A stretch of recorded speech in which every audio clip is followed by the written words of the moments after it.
Bueno, muy bien. Vamos a cerrar con broche de oro en la mañana. Vamos a esperar 2 minuticos porque tengo entendido, nos han hecho una solicitud muy especial de que hay varios estudiantes de la universidad que quieren ingresar a escuchar al maestro William Ospina y entonces lo vamos a permitir y vamos entonces para no interrumpir la conferencia, entonces vamos a esperar 2 minuticos mientras esos estudiantes hacen su ingreso a la sala. ¿Ya? ¿Ya? Perfecto. Entonces vamos a arrancar. Bien, me enorgullece presentar al maestro William Ospina. Me excusan de pronto si hago referencias a sesgos personales, pero además de haber estudiado administración de empresas, yo soy egresado de la Universidad Nacional, pero a su vez yo tengo formación literaria. Yo estudié lingüística y literatura y soy egresado de la Universidad Distrital de Bogotá. Entonces, pues desde joven, cuando quiero descansar de la administración, por supuesto, me meto de lleno en la literatura. Y le he venido hecho seguimiento a todas las inquietudes intelectuales que deriva el deleite de leer al maestro William Ospina. Ustedes saben que nos brinda el placer de leerlo todos los domingos porque es columnista de el diario El Espectador.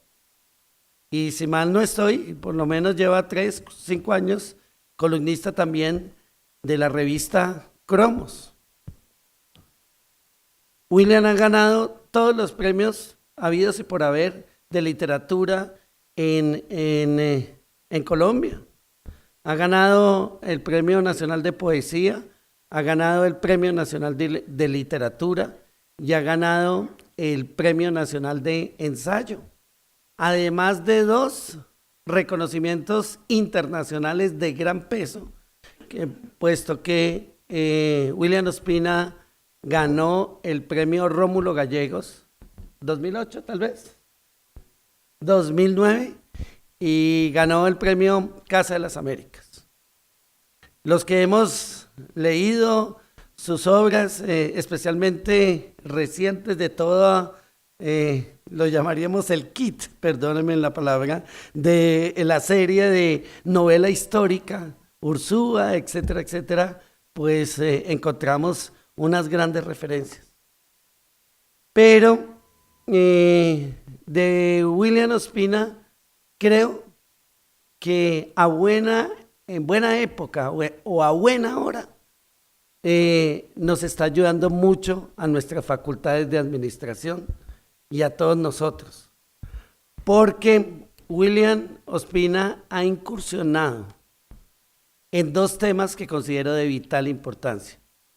La primera es, ¿cuál es la posición de los intelectuales colombianos, en este caso de un maestro, y cómo nos pueden ayudar para mejorar la educación?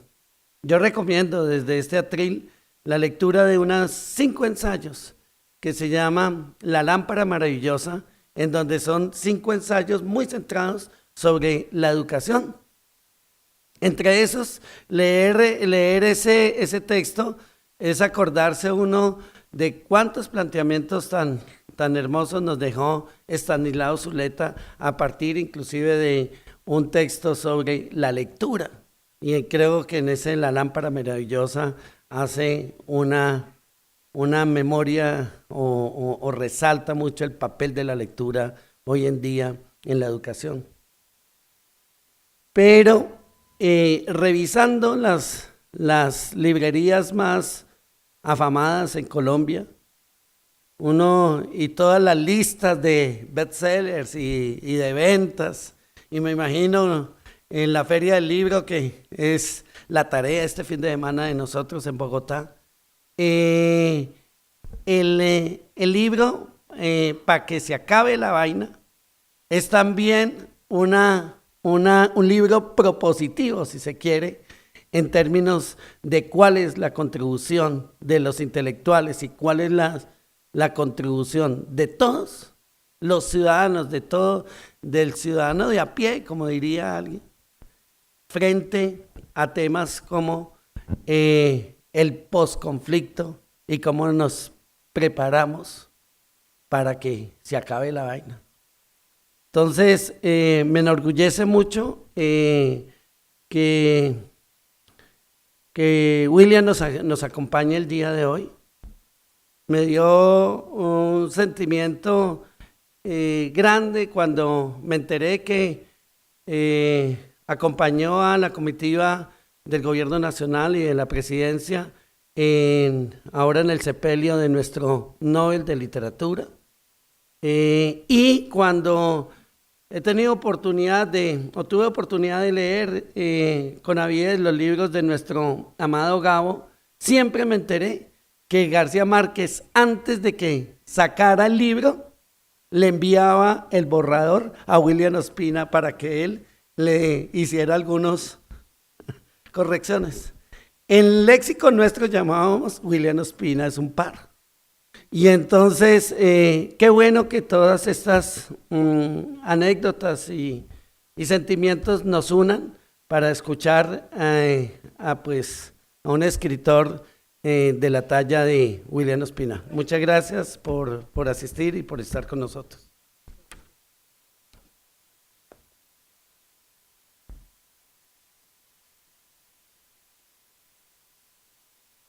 Bueno, muchísimas gracias por esta invitación. Muchísimas gracias por esas palabras de presentación tan generosas y afectuosamente excesivas. Y muchas gracias a todos por su presencia. Consideré conveniente hacer una reflexión sobre el tema del conflicto frente a la sociedad en su conjunto y frente al tema que me alegra que haya sido tocado aquí con tanta intensidad, de la posibilidad de superar ese conflicto y de pasar la página a otra cosa en nuestra sociedad. La humanidad frente a la guerra. Hace 100 años comenzó la Primera Guerra Mundial. Una de las características tranquilizadoras de las guerras europeas es que suelen tener comienzo y fin. La Gran Guerra del 14 duró 4 años y todo el mundo supo cuándo terminaba. Una de las características intranquilizadoras de los conflictos colombianos es que nadie sabe con rigor cuándo comienzan ni cuándo terminan. La última guerra de la que tuvimos esos datos fue la llamada Guerra de los 1000 días. Desde entonces nuestras guerras se han llamado, en los años 50, la violencia y en las últimas décadas, el conflicto. Ambas abarcan no un claro enfrentamiento entre ejércitos en campos de batalla, sino un clima de acechanza y terror, cuyas principales víctimas son civiles, hechos bélicos, pero también atrocidades que exceden el ámbito de la guerra, largos y multiplicados fenómenos de inhumanidad que van hundiendo a la sociedad en la sordidez, en la indiferencia e incluso en la resignación. Leyendo las obras de Homero, sentimos que es tan difícil vivir la guerra como volver después a la normalidad de la vida. 10 años dura la guerra de Troya y 10 años dura Ulises en sus navegaciones frustradas, tratando de volver a su casa, a su reina y su reino. Y un mensaje tremendo que nos llega desde el fondo de los siglos, desde la edad de bronce griega, es que suele ocurrir que ese regreso no signifique el retorno de los guerreros a la vida cotidiana, sino más bien que los que vuelven de la guerra traigan la guerra a casa. Al final de la Odisea, lo que vemos no es el retorno de Ulises a los deleites y las simplicidades de la vida cotidiana, sino el modo como su regreso desata una masacre. Terminada la Primera Guerra Mundial, James Joyce publicó precisamente una novela a la que llamó Ulises. Es una reconstrucción minuciosa de un solo día en la vida de su ciudad, Dublín. Esa reconstrucción está hecha con tal complejidad y detalle que hay quien dice que si Dublín desapareciera del mundo, sería posible reconstruirla siguiendo el abigarrado mapa verbal que Joyce construyó, donde aparecen cada farmacia, cada tienda, cada calle, la torre frente a la bahía, la escuela donde se dicta una clase de historia, la biblioteca donde se dicta una conferencia sobre Shakespeare, la playa de Sandy Mount, el hospital, la circulación de los camiones y las muchedumbres por las avenidas, el fragor de la ciudad, los comercios, los entierros y los partos, las tabernas, los diálogos a medianoche por las calles, la embriaguez, los túneles subterráneos, la ahogada circulación de las aguas por las venas de la tierra en las redes del acueducto y la memoria de las generaciones que está presente a cada instante en las redacciones de los diarios, en las conversaciones, en los sermones, en el vocear de los vendedores, en las meditaciones de los solitarios, en el fluir de la mente de una mujer en su lecho a medianoche. Yo tengo la convicción de que Joyce no llamó a esa novela Ulises por hacer una alusión caprichosa a la Odisea homérica, sino porque sabía que su tema era el mismo, el retorno al hogar, el regreso a la vida cotidiana. La novela no solo nos dice que en un día de la vida de un hombre en una ciudad moderna pueden pasar tantas cosas como en los 10 años que tardó Ulises viajando por el Mediterráneo, sino cuán difícil es volver a tejer el tapiz de la vida cotidiana cuando el mundo ha sido destrozado por la guerra. Porque esa novela fue escrita en los años de la Primera Guerra Mundial, cuando el mundo se estaba hundiendo, cuando el orden social desaparecía, cuando la humanidad parecía haber perdido todas aquellas cosas que habían sido su consuelo y su orgullo, cuando naufragaba la civilización. Apenas en la víspera, Europa había experimentado el esplendor de la vida y de la cultura. Los años previos habían sido aquella edad que todavía llamamos la Bella Época, la Belle Époque, cuando París trazó sus bulevares y los impresionistas pintaron la alegría de vivir, cuando Víctor Hugo escribió la leyenda de los siglos para arrojar una mirada sobre los tesoros de la civilización, cuando Toulouse-Lautrec pintaba las fiestas del Moulin Rouge, y hasta la pobreza de los artistas, la miseria de la bohemia tenía un sabor romántico y parecía formar parte de un orden.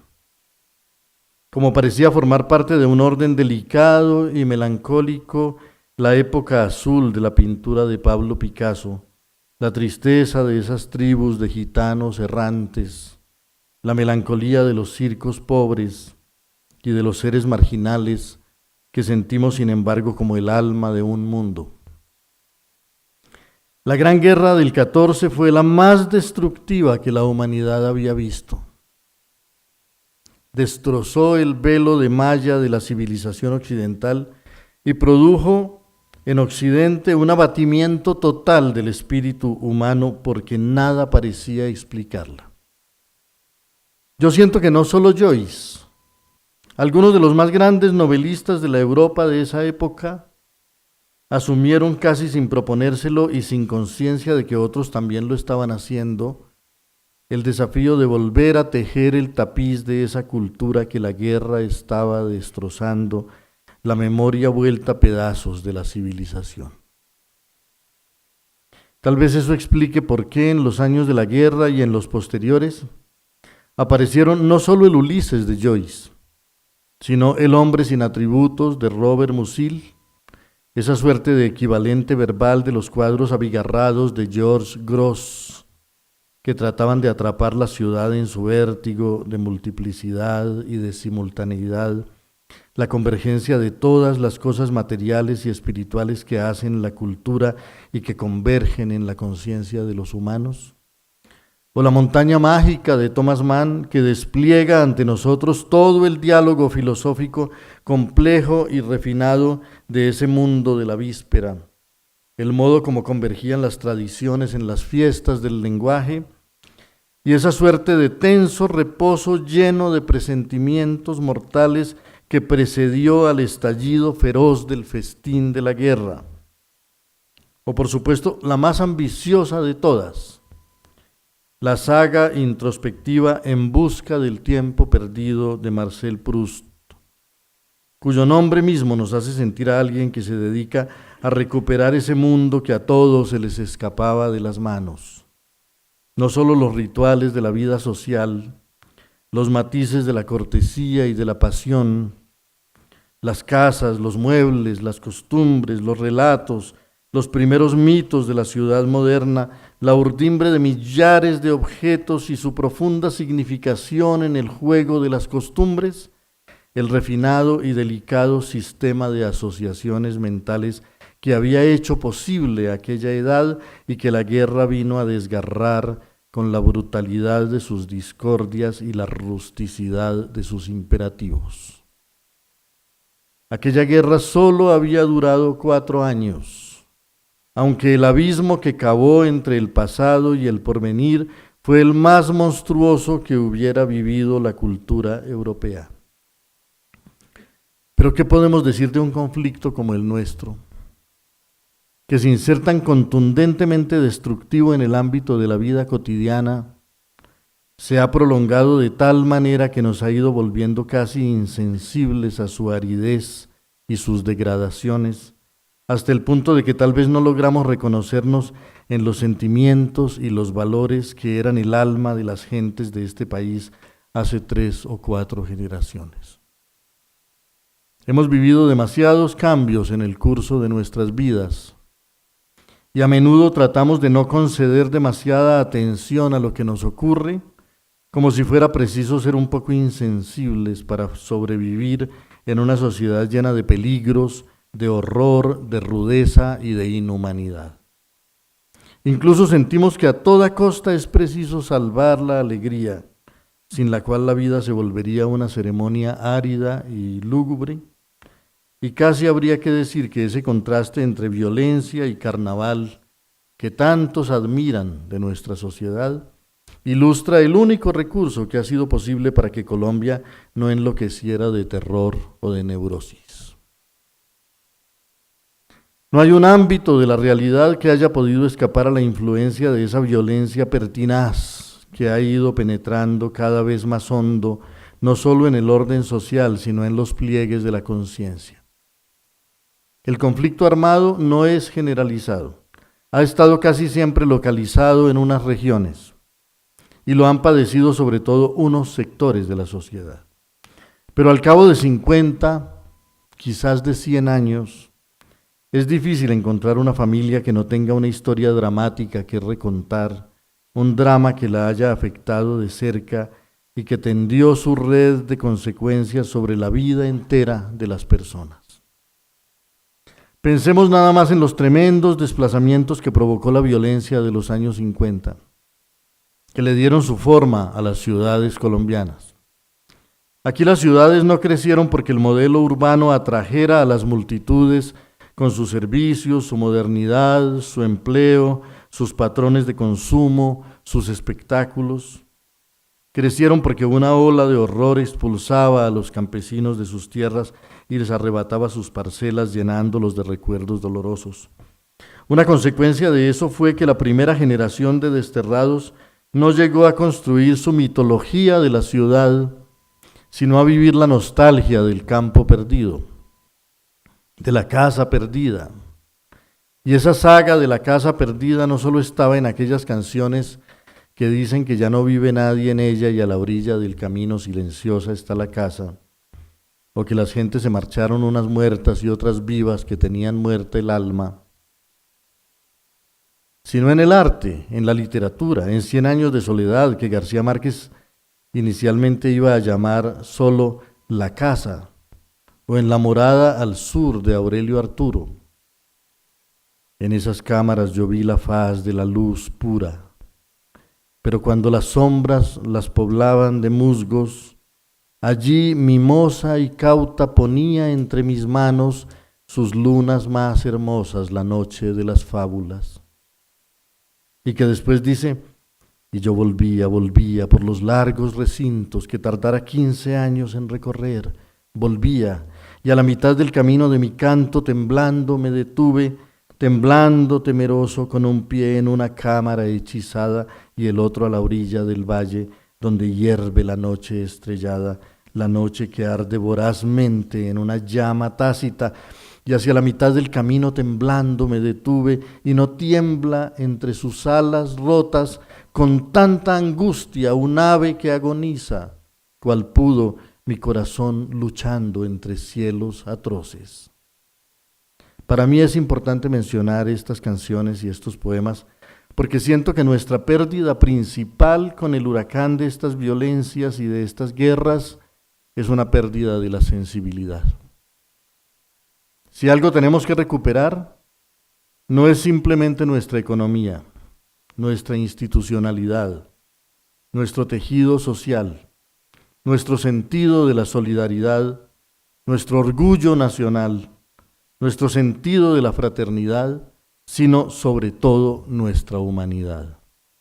De tantas maneras pervertida y degradada por la crueldad de las violencias, por la lenta anestesia de las noticias, cada una más cruel, que nos van haciendo habitantes resignados del horror y nos obligan a toda clase de astucias morales para sobreponernos a la dificultad de esa realidad que nos excede.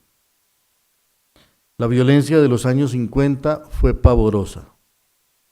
Aquel hábito de matanzas, esos cortes de franela, esas decapitaciones infames, esa violencia sobre las mujeres y los niños, esos remansos de los ríos que se iban llenando de cadáveres, produjo en nuestra sociedad un nuevo escalofrío de horror. Cuando se nos anunció que la violencia había terminado, hubo un suspiro de alivio, un unánime intento de volver a la normalidad, ese breve remanso de paz urbana que fueron los años 60. Sentíamos que el horror había quedado atrás, pero de repente, en los años 80 volvimos a sentir que estábamos en el corazón del conflicto. De la modernidad solo nos llegaba la cara destructiva, las bombas, los atentados, aviones que estallan en el aire, la noche atroz de las motosierras y de los incendios, los hornos crematorios, la profusión de cadáveres sin nombre llevados al olvido en negras bolsas de plástico. En Europa eran unos años de horror condensado. Aquí era la prolongación del malestar en las décadas. No quisiéramos hablar de esto. Quisiéramos repetir como siempre que cesó la horrible noche y que auroras de luz invencible se derraman expulsando las sombras. Pero tal vez ahora sabemos mejor que antes que para que esos horrores se vayan definitivamente se necesita algo más que cazar monstruos y algo más que firmar armisticios. Se necesita construir una normalidad que en cierto modo nunca hemos tenido. Europa tenía un orden de civilización destrozado por la guerra. Europa tenía, así fuera a medias ilusorio, un paraíso perdido. Una belle époque que reconstruir, un jardín a donde volver. Y aún así les costó no solo a James Joyce, a Robert Musil, a Thomas Mann, a Marcel Proust, esos años de paciente y abnegada reelaboración de la memoria perdida, sino a generaciones enteras que tuvieron que inventar el antídoto contra los feroces nacionalismos, las fórmulas todavía insuficientes contra el racismo, los remedios contra los fanatismos religiosos, el conjuro contra los ídolos gentilicios, la apertura hacia otras lenguas y otras religiones, la apertura de fronteras, los mercados comunes, los mitos compartidos, las ceremonias de la modernidad. Estoy lejos de pensar que lo que ha hecho Europa sea suficiente, o que sea lo mismo que necesitamos nosotros. Pero quiero señalar que para escapar a las costumbres bárbaras, al despotismo de las minorías egoístas o brutales, se requiere una decidida acción colectiva, grandes esfuerzos de la cultura, de la academia, de la economía, de la política, del pensamiento, del diálogo, ejercicios de convivencia, ejemplos de la voluntad verdadera de fraternizar con los que son distintos, abandonar la costumbre de atrincherarnos en el ámbito meramente familiar, de encerrarnos con los que se nos parecen ante la evidencia de que allá afuera están los otros. Porque el mundo solo se hace habitable cuando se lo comparte, cuando participamos de una memoria común de valores construidos en conjunto. Cada disciplina tiene sus tareas, pero el mayor error que podemos cometer es el de pensar que el conflicto consiste en una suerte de enfrentamiento remoto entre el Estado y unos guerreros resentidos y feroces. El conflicto ha penetrado en todos los ámbitos de la vida, está en nuestra relación con la salud y con la educación, en nuestra manera de habitar las ciudades, en la lógica de nuestras escuelas, en la relación entre maestros y alumnos y entre padres e hijos. El conflicto no solo obliga al Estado a gastar en su perpetuación una parte considerable del tesoro público, desviando los recursos que exige la educación, la infraestructura vial, la protección de la naturaleza, el tejido urbano, sino que condena a los hijos del pueblo a protagonizar ese horror desde todos los bandos, porque dolorosamente la gente humilde termina viendo a sus hijos reclutados en todos los ejércitos, hasta el punto de que a veces en una misma familia hay guerrilleros, soldados y paramilitares. Pero lo repito, lo primero que tenemos que recuperar es nuestra humanidad, nuestra capacidad de amar, de comprender y de compadecer. Preguntarnos cómo éramos cuando aún nos estremecía el crimen, cuando aún no nos escondíamos como sensitivas al roce de las evidencias.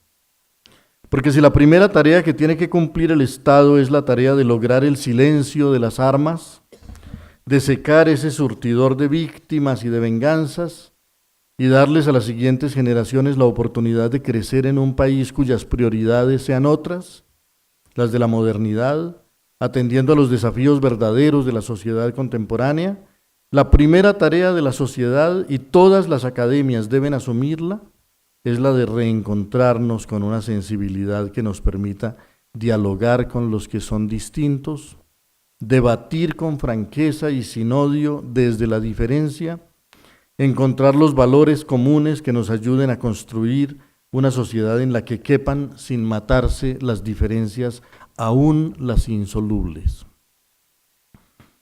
Quiero recordar para concluir unos versos de Víctor Hugo que están precisamente en La leyenda de los siglos y que hablan de lo que significa el sentido de humanidad.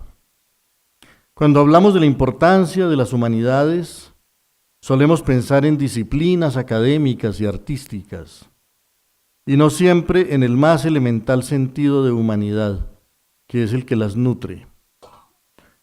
Son versos del poema que Hugo escribió a propósito de una vieja leyenda romana, la del león de Andrócles.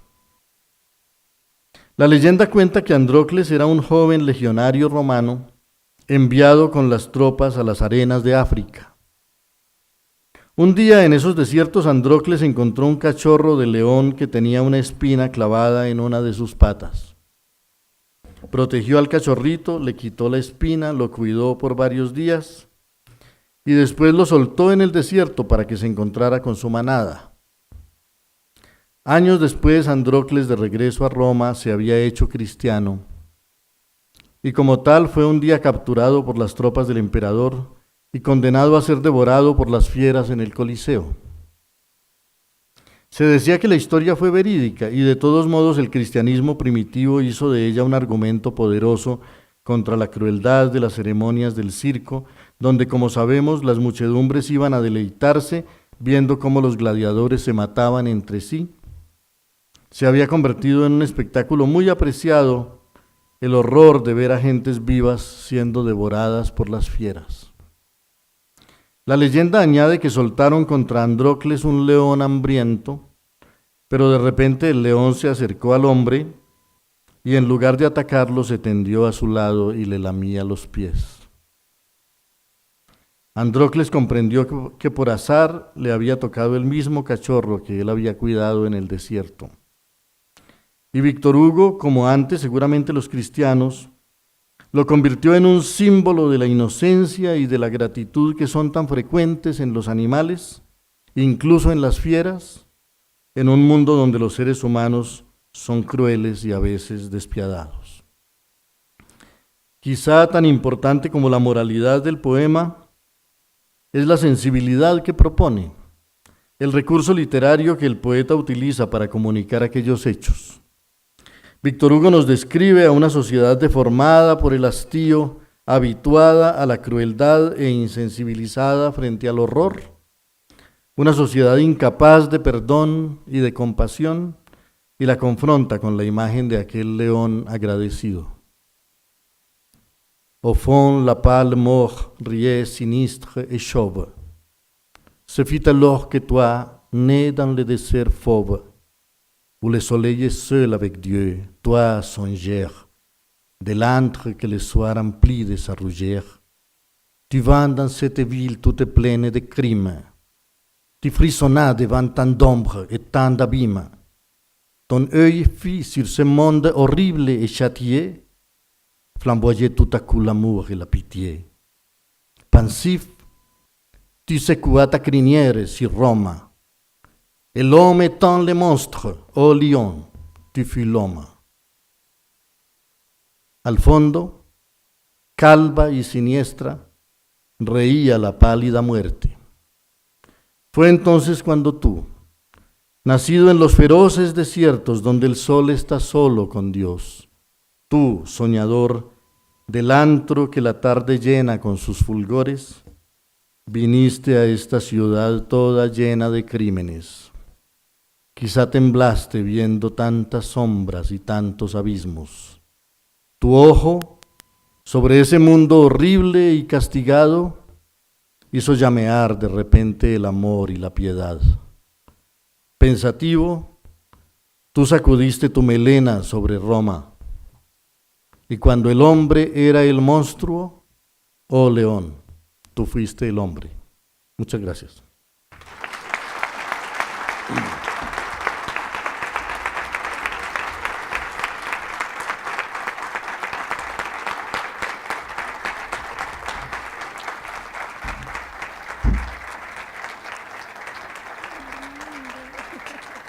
Este es solamente un cariñoso de parte de Sport.